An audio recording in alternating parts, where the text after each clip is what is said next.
A very good afternoon to you and welcome to iRadio News Bulletin. First, here are the headlines. The SPLM in opposition says the revitalized peace agreement stipulates that elections are to be held in December this year, contrary to what other people say.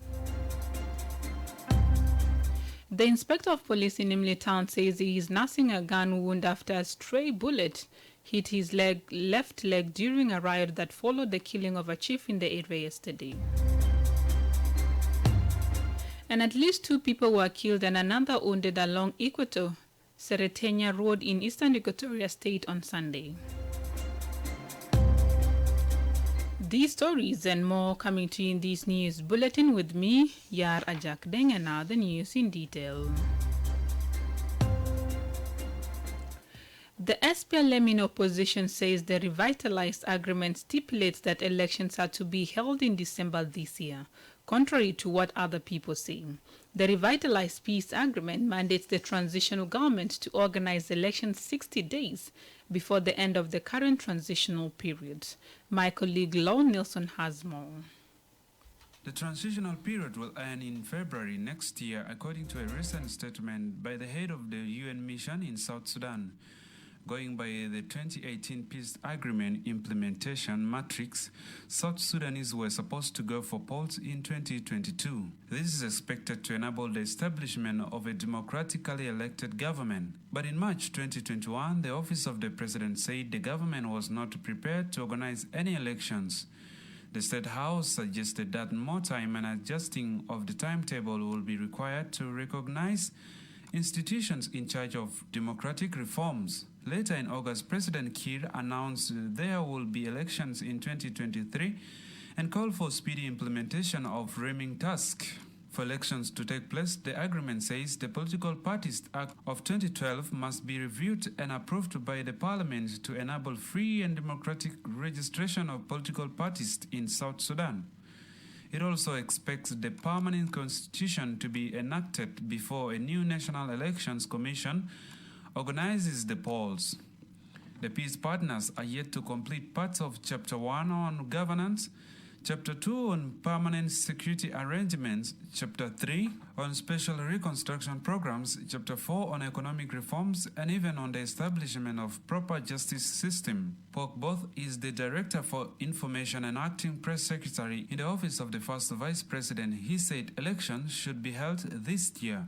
Pok spoke to iRadio yesterday. The SPLM, mentioning that the election is in 2023, but I don't know where do they get this. But according to the agreement, the election must be conducted 2 months before the end of the transitional period. The transitional period ends in February 20th, 2023.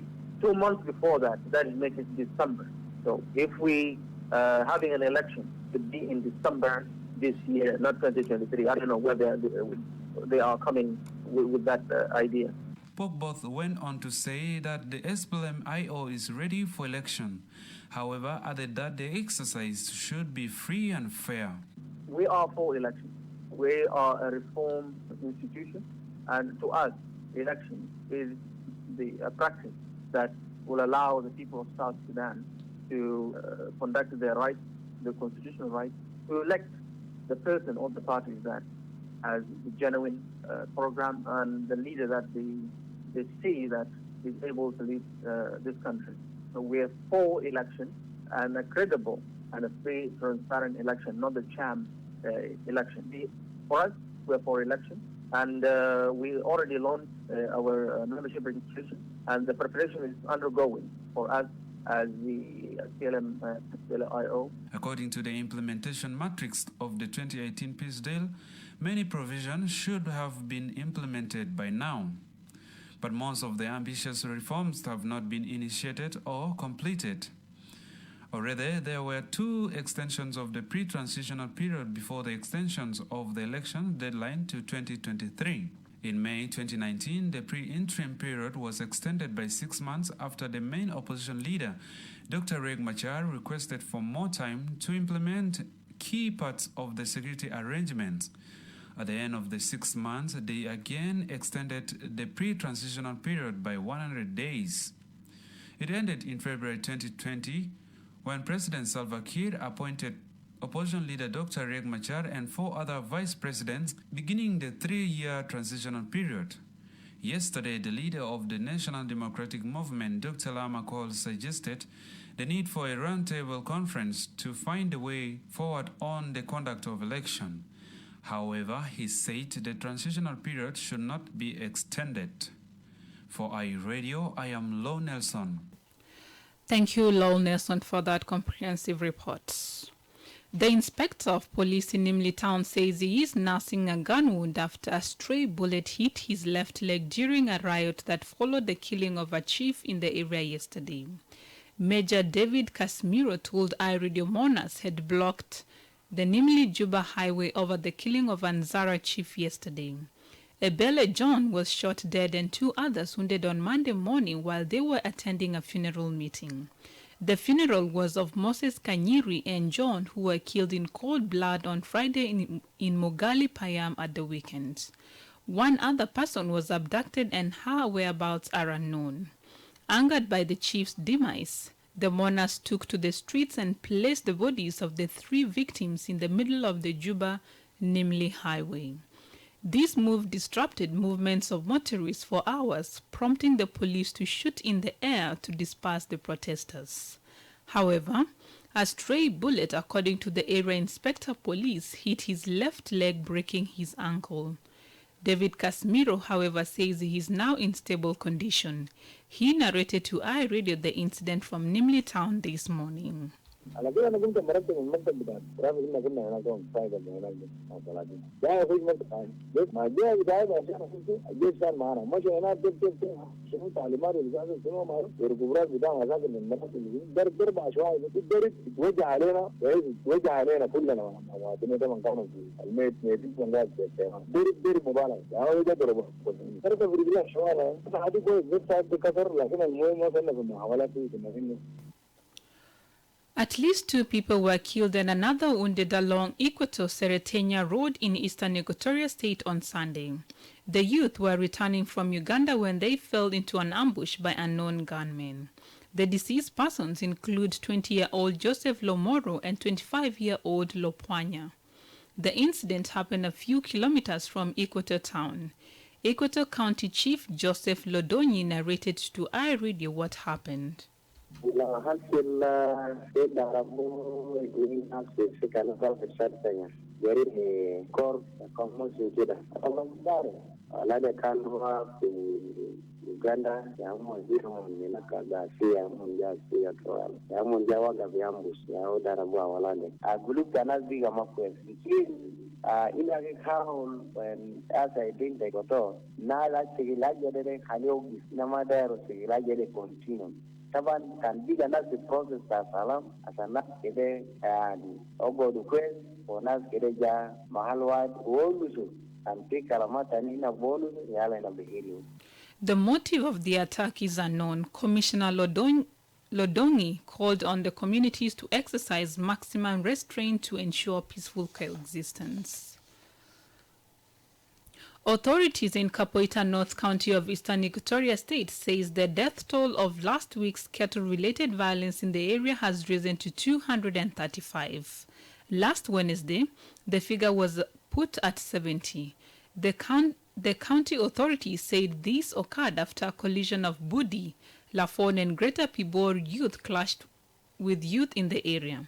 When contacted yesterday, Capoeira North County Commissioner Emmanuel Ifon Lolimo said a total of 235, including 14 youth from his area, were killed. We are not celebrating on the death, but we blame also them for coming to raid us. It has been 16 years since we had conflict, and all these 16 years we've been enjoying calmness, although they used to abduct children. So during this incident, the death toll rose up to 235, which is not good. We are not celebrating this big number, but we blame them for coming to attack us. However, iRadio could not independently verify the figure. Meanwhile, John Abula, Deputy Chief Administrator of Greater Pibor Administrative Area, blamed his youth for crossing into Eastern Equatoria State to raid. Abula said Eastern Equatoria State Governor Luis Lobong informed him about the incident and he was not surprised by the number of casualties. Cattle rate is always involving loss of life. So we are not worried about that incident because they took themselves to that extent that took their life. So we learned that there was some casualties and loss of life is also there, but it's not new because they were the one who decided to go there. And we are not in the ground that we can know exactly the figures that the bodies that found down during that fight. But the governor of Eastern Equatoria confirmed to us that the loss of life in that incident. And finally, before the international news, the Ugandan High Court has started hearing on the case of South Sudanese students who were denied graduation at the Kampala University main campus last month. About 300 South Sudanese students missed their graduation after Badru Dungu Katerega, the Kampala-based vice-chancellor, abruptly notified them he had closed the Juba branch. But the protesting students said they had paid their tuition fee for years at the controversial Kampala University of South Sudan. The tuitions were allegedly channeled via the university's account at the number 1 charter bank in Uganda. On the eve of the graduation, the students petitioned the Ugandan High Court to put on hold the graduation until the matter is resolved, which fails. However, the court hearing being presided by the judge Wamala Boniface kicked off yesterday. One of the affected students, Oyiki Cirino Castino, who had represented their students' petition to the court, confirmed to iRadio last evening. According to Cirino, the vice-chancellor's lawyer tried to obstruct the court, alleging that he was not authorized to represent the students, but the judge refuted his claims. Cirino said a Ugandan lawyer has now offered to pursue the case for all the students. Our lawyer says that the 900 student class have accepted that I should represent them in the litigation in their absence because not all of them are here. And immediately when the judge responded, says that you raised, they cannot go because one person can present even thousands of people. And the court said, if we are not ready, for how long do you want to be ready? And they told we are within 14 days to compile all other cases. From our side, our lawyer said, no, for him is ready, within 4 days, ready to compile other remaining. Then the judge said, okay, if that's the case, is busy within up to 15th of next month, all other things should be shopping, and on the 17th of August, making the ruling. The next hearing is scheduled to take place on 17th of August. You are still listening to iRadio Afternoon News, and now to the stories making headlines in the region and international scene, proudly brought to you by MTN. My colleague Kafuki Jada joins us. Freedom is everyone's desire. Freedom is what makes you and me happy. Freedom is called Hurea in my country. My telecom network has chosen to give me freedom. MTN is my network. I have the freedom. I choose affordable and reliable. Hurea Bundles is my way. MTN introduces to you Hurea Bundles, giving you the freedom to call across all networks with the same bundles. Subscribe by dialing *100 *3 *4 hash and get 15 minutes for only 100 SSB and 30 minutes for 150 SSB, valid for 1 day. Hurea, pure freedom. MTN, everywhere you go. Hello and good afternoon, Kafuki Jada. Hello, Uyar, and now let's go to the international news. The Democratic Republic of Congo on Monday officially became the 7th member of the East Africa Community after depositing the instruments of ratification to the bloc's headquarters in Arusha, Tanzania. Minister of Foreign Affairs Christophe Lutandula presented the documents to EAC Secretary General Peter Muthigi, who described the development as significant for DR Congo and the community. Member states approved DR Congo's request to join the bloc in April, and the country's parliament ratified the decision in June. The Democratic Republic presidency tweeted about the latest development. Elsewhere, South Africa's actress Busiwe Lurai, who acted in a Netflix comedy series How to Ruin Christmas, died in her residence on Sunday, according to her management. The actress passed away suddenly and was pronounced dead by medical personnel. A media artist agency said in a statement. The cause of her death is still unknown, it added. Netflix South Africa has eulogized the actress as an incredible light in the entertainment industry. And finally, Iran plans to supply Russia with potentially hundreds of drones for its war in Ukraine, some with combat capabilities, a U.S. official has said. White House National Security Advisor Jake Sullivan said that the information received by the U.S. suggested Iran was preparing to train Russian forces to use the drones. He added it was unclear whether Iran had delivered them yet. Drones have played an integral part in the war for both Ukraine and Russia. This is all from the international and regional news. Back to you, Yarajak. Thank you, Kafuki Jada, for that roundup of international news. And now to the sports news. My colleague Jacob Moyo Felix joins us.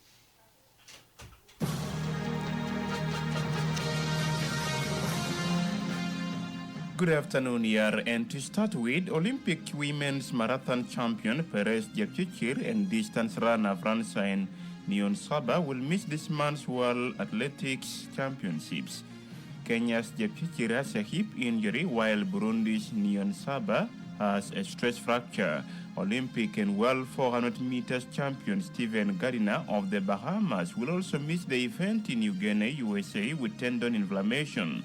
The hip and the whole leg is painful, Jepchirchir told Kenya's The Nation. Niyonsaba, Olympic 800 meter silver medalist in 2016, had been entered for the 5,000 meters and 10,000 meters races. England produced a sensational record-breaking performance to stun rivals Norway as they progressed to the knockout stages of the European Women's Championship as group winners.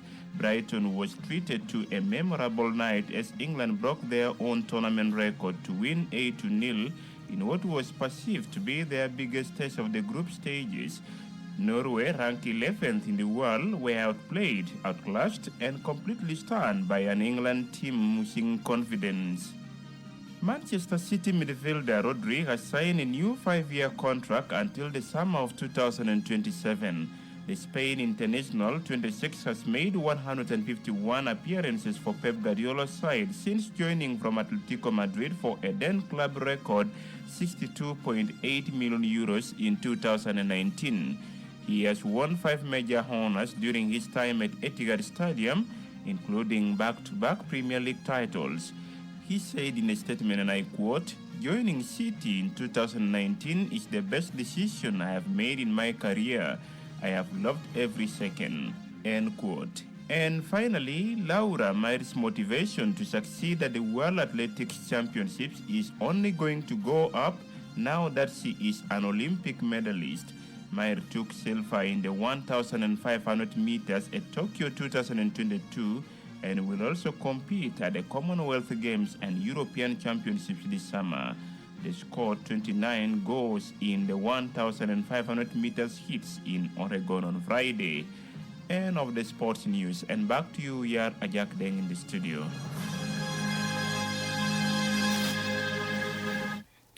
Thank you, Moyo Jacob Felix, for that roundup of sports news. And now to end this news bulletin, here is a recap of the main headlines again.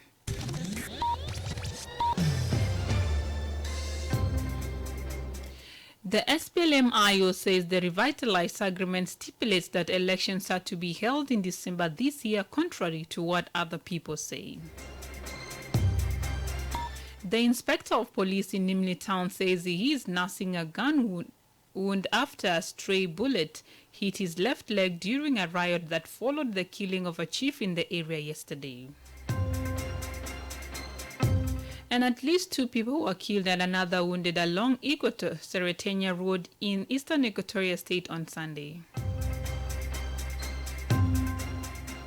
That's the end of iRadio Afternoon News. You can also, if there is a story or an event you would like iRadio to cover or report about, Please send us a text message on +211 925 287 870. It is also our WhatsApp number. Follow us on Twitter at iRadio Juba, like our Facebook page iRadio, subscribe to our YouTube channel iRadio South Sudan, and watch our comprehensive interviews. You can also visit our website and listen to us online at www.iradio.org. Stay tuned for the news in Arabic at 1:30 p.m. I am Yar Ajak Deng. Thank you for listening.